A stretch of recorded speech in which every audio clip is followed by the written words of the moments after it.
you, Madam Deputy President.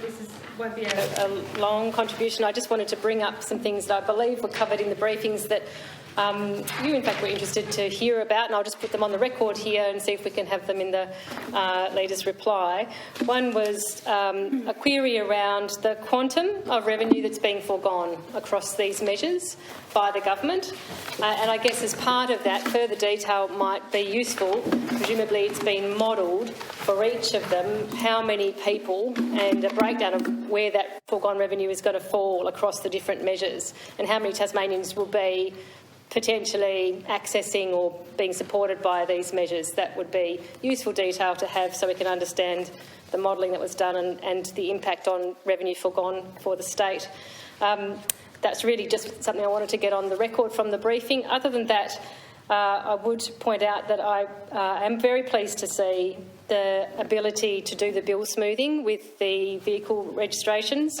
It's something that the community services sector has been calling for many, many years, because it's a really standard way to support people on low incomes to be able to better manage the costs of living, to be able to smooth bills across a year rather than have them come in a big whack or even two big whacks.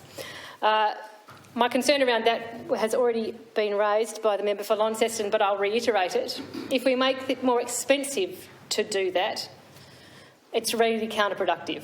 If the expectation is that this is a measure mostly designed to not help people like me, people like others in this chamber who can quite readily pay a bill when it arrives once a year, if the idea is to assist people on the lowest incomes better smooth and manage their bills, why would we penalise them by making that a more expensive way to pay the cost of whatever that bill is?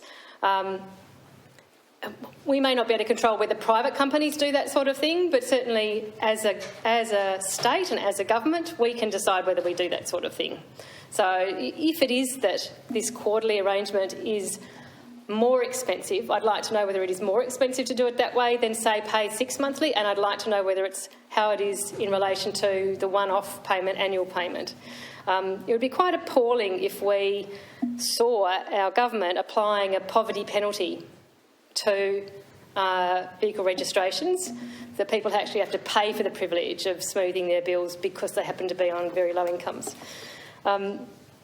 Other than that, while all the measures in the bill seem reasonable and helpful to those who will be able to access them, the point I would probably just also like to make is that for people on genuinely very low incomes, very few of these things will apply, other than the vehicle registration smoothed out.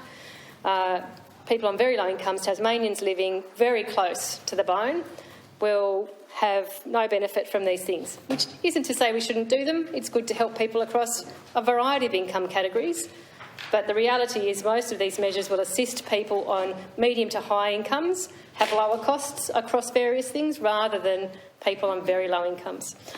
So it's important to also maintain a focus that just because we call something cost of living, it doesn't mean that it's about people who are on low incomes. It can actually just mean helping people out who are already fairly comfortable.